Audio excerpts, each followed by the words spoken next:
So it's pretty obvious that the Los Angeles Lakers defeated the Miami Heat in 6 games during the 2020 NBA Finals.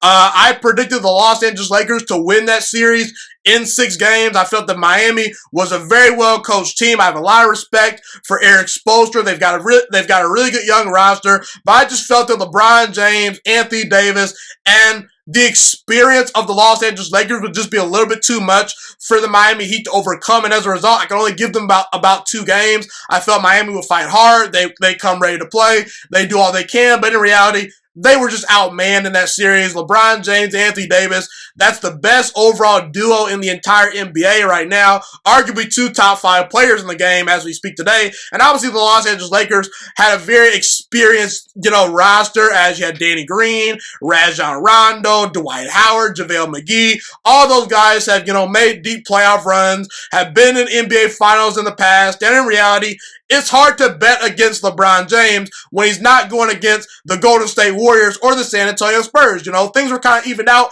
LeBron James took advantage of it. And I felt that Miami kind of overachieved a little bit this past year, but, no shame in losing to the Los Angeles Lakers, but it kind of seemed like the Los Angeles Lakers were meant to win the 2020 NBA Finals. It kind of felt like the Lakers were meant to win the NBA Finals, Heading into this past season, there was the narrative surrounding LeBron James that, LeBron James might be washed. He might be falling off. He's in his 17th season.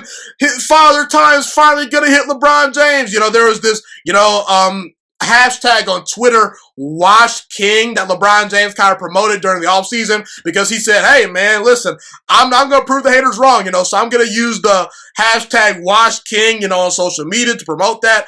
And listen, LeBron James, he did underachieve his first season with the Los Angeles Lakers in 2019. He got injured. The team was not very good. They missed the playoffs.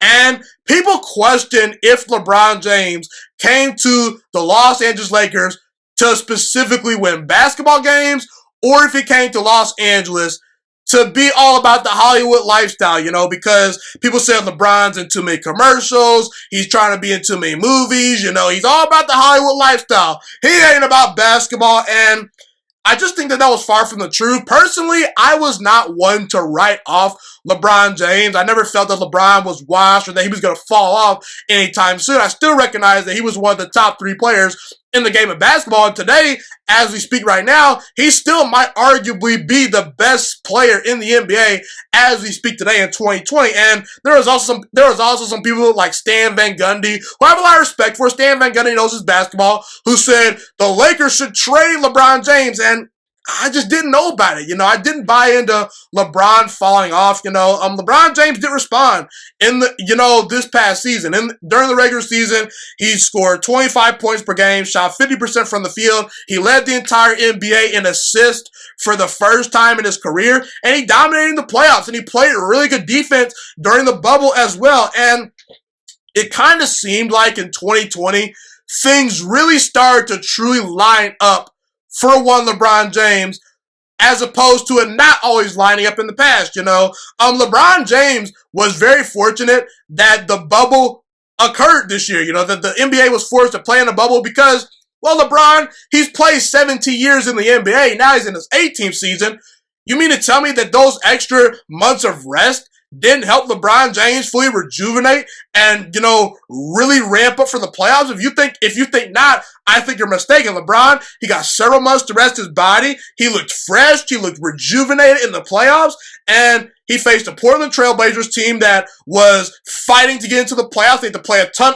Damian Lillard, CJ McCollum had to play a ton of minutes, had to play a ton of games in a route to actually making the playoffs. Then you run into the Lakers and, that's hard to overcome, okay? Then LeBron, he faced the Nuggets in the Western Conference Finals. Not saying that he could not have beaten the Los Angeles Clippers, but a lot of people felt that the Los Angeles Clippers were a bad matchup for the Lakers. Nope. LeBron, he dodges them. And in the NBA Finals, the Miami Heat, Gordon Dragic and Bam Adebayo, they weren't healthy for the full series. And I'm not trying to take anything away from LeBron James winning the 2020 NBA Finals just because I do think that is an authentic title. You know, some people say there's an asterisk behind the title. LeBron, he got the easy way out this time. The Clippers lost. He had to face the Nuggets. Yeah, LeBron, this is a flawed championship. I'm not one of those people. I really truly believe this title should not have any asterisks next to it, you know.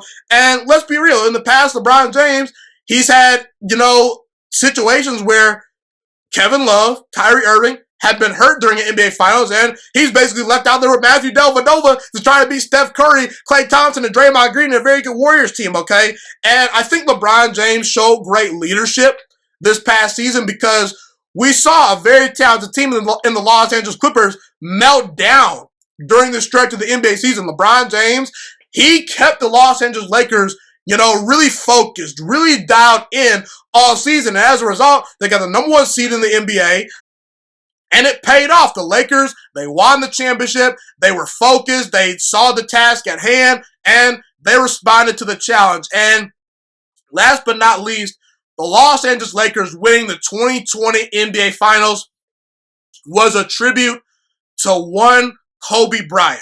Kobe Bryant obviously died on January 26, 2020, as well as his daughter, Gianna Bryant. Okay, so Kobe Bryant died. Gianna died in that tragic plane crash. Also, prayers up to the other people that died during that crash as well. And I really think the Los Angeles Lakers players really became a little bit extra motivated because they wanted to win the NBA championship for one Kobe Bryant. In memory of Kobe Bryant, the Los Angeles Lakers were your 2020 NBA champions. Anthony Davis answered a lot of questions in the bubble. You know, a lot of people said Anthony Davis is soft. Anthony Davis can't be on a winning team. He didn't win enough in New Orleans. I think that Anthony Davis answered all those questions in the bubble. Also, shout out to Frank Vogel. I think that a lot of people were critical of the Lakers, you know, hiring Frank Vogel personally.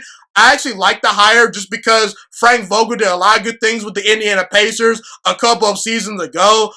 When Paul George, Roy Hibbert, and Lance Stevenson and David West were all teamed together, they made it to several conference finals. If it were not for one LeBron James, we could have seen Frank Vogel lead that Pacers team to an NBA Finals, you know, at some point, back when he was in Indiana, you know. I did worry about Frank Vogel a little bit just because the Orlando Magic, they got better once he left. But, hey, Frank Vogel, he did a heck of a job coaching the team up. LeBron James, he's won his 4th NBA championship. He's amazing. He's an all-time great, no doubt about it. Definitely at worst the top 5 player of all time. And he's still at the top of his game in his 18th season in the NBA.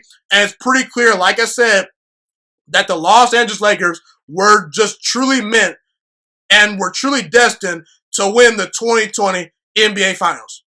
Thank you so much for watching this video today. Please also note that the Juice Alert Sports Podcast is not just a YouTube channel. It is available on all podcasting platforms, including Spotify, Google Podcasts, iTunes, and Apple Podcasts. Also, if you enjoyed this video, be sure to like, comment, subscribe, and share this content with all your friends. This podcast is my favorite thing in the entire world right now. It is my passion. And I want more people to listen to this podcast. I really want this podcast to grow. Also, a fun fact about me is that I want to go into the sports broadcasting and media world once I graduate from the University of Toledo, a college in Northern Ohio. I am looking to become one of the next great sports broadcasters and analysts out in the world.